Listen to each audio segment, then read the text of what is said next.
Adelante, por favor. A partir del 2007 se plantea un programa de fortalecimiento de la calidad de las escuelas normales y es el programa que se ha venido desarrollando del 2007 al 2012.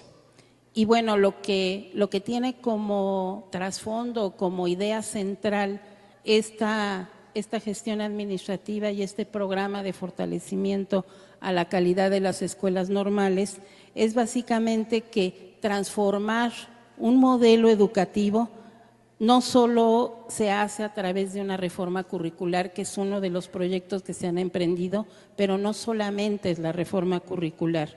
Hay una serie de elementos y variables que condicionan el que se pueda llevar a cabo y concretar esa reforma curricular. Y para poder realmente lograr la innovación educativa, hay que cambiar precisamente la cultura de estas instituciones en su interior. Y por lo tanto, lo que se planteó fue llevar a cabo una transformación integral de las escuelas normales que dé respuesta precisamente a las necesidades de formación docente en nuestro país. Es a partir del Consejo Nacional de Autoridades Educativas en donde a partir de esta gestión dentro de la DGESP se planteó este programa de fortalecimiento de la calidad de las escuelas normales. Este programa que se discutió con todos los secretarios de educación a nivel nacional y que contó con la colaboración de todos los representantes estatales de la educación normal y con la mayoría de los directivos de las escuelas normales, básicamente tiene 6 dimensiones. Estas 6 dimensiones tienen que ver precisamente con lograr modificar y transformar esta cultura al interior de las normales, en donde tratamos de abarcar no solamente lo que es la cultura pedagógica, sino también la cultura de la gestión al interior de las escuelas normales. La siguiente, por favor. En esta lámina podemos ver precisamente cuáles son estas 6 dimensiones que se plantearon para tratar de transformar a las escuelas normales. La primera de ellas tiene que ver con toda la planeación del sistema de educación normal, el fortalecimiento de la infraestructura y el equipamiento que se hizo a través del PROMIN y del PEFEN, la habilitación del personal docente que, como veíamos, como les señalaba hace rato, todas las transformaciones que se plantearon en los años anteriores se hicieron con la misma planta docente, sin tratar de fortalecer precisamente la habilitación del personal docente. Se trabajó mucho la línea también del desempeño de los estudiantes, la evaluación y la mejora continua y finalmente la reforma curricular. Con esta lámina lo que queremos plantear es cómo este proyecto que se fue desarrollando durante estos 6 años de esta gestión administrativa trataba de abordar todas estas dimensiones y no solamente centrarlo en la reforma curricular. Hay un estudio que tiene la OCDE en el 2007 que señala que aquellos países que tienen los más altos niveles educativos son países que han invertido en la formación de sus docentes, no solamente en términos salariales, no solamente en términos financieros, sino que han establecido una serie de políticas para atraer a la profesión docente precisamente a los alumnos con los más altos desempeños antes de optar por una profesión. Y esto ha sido acompañado no solamente de procesos de ingreso muy rigurosos a la profesión docente, sino que también ha sido acompañado de un reconocimiento, primero social a la profesión y por otro lado a los estudios de nivel universitario que se ofrecen en las instituciones formadoras de docentes. En muchos países se ha conservado la tradición de la escuela normal. En otros países las escuelas normales han pasado a formar parte de las facultades de educación de las de las universidades, sobre todo de las facultades de pedagogía, pero lo que estos estudios a nivel internacional nos han mostrado es que ha sido la evaluación sistemática a estos programas que se ofrecen en las escuelas normales o en las facultades de educación las que han propiciado elevar la calidad de los egresados de las escuelas normales. Entonces se han ido instaurando una serie de políticas que tienen que ver primero con esto que yo señalaba, que es una selección rigurosa para ingresar a las normales, después en acompañar a los profesores nobles en su inserción al mundo laboral, no dejarlos solos durante los primeros años, sino acompañarlos en este trayecto inicial de su incorporación al servicio. Y por otra parte, esto ha garantizado que se incorporen precisamente al mundo laboral, a las escuelas de educación básica, los profesionistas que son mejor preparados. Y no solamente se han acompañado, se han, digamos, formulado estas políticas a nivel de lo que es la formación inicial, sino que se han acompañado también de una serie de políticas que tienen que ver ya con el ejercicio de la profesión. Es decir, se ha buscado que los maestros tengan mejores condiciones laborales, se ha buscado que haya un reconocimiento a la profesión, que tengan oportunidades de formación una vez que egresan de las escuelas normales y además con una política de evaluación del desempeño. Entonces, esta combinación que se ha venido haciendo de estas políticas públicas es lo que a nivel internacional nos ha mostrado que se tienen mejores resultados. Y tomando precisamente estas experiencias a nivel internacional, fue que se desarrolló esta política para las escuelas normales. En esta lámina lo que vemos es cómo en el ámbito de la planeación,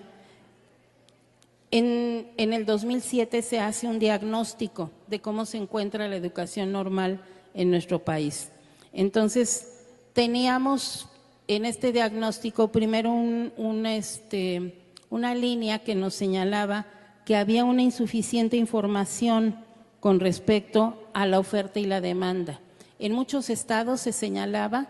que se estaban formando más docentes de los que requería el Estado,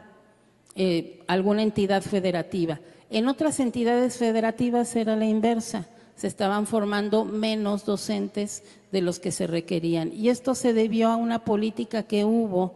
a inicios de este siglo que tenía que ver con la regulación de la matrícula de las escuelas normales. Y sin embargo, teníamos poca información de realmente qué número de maestros se necesitaban, en qué lugares se necesitaban nuevos profesionales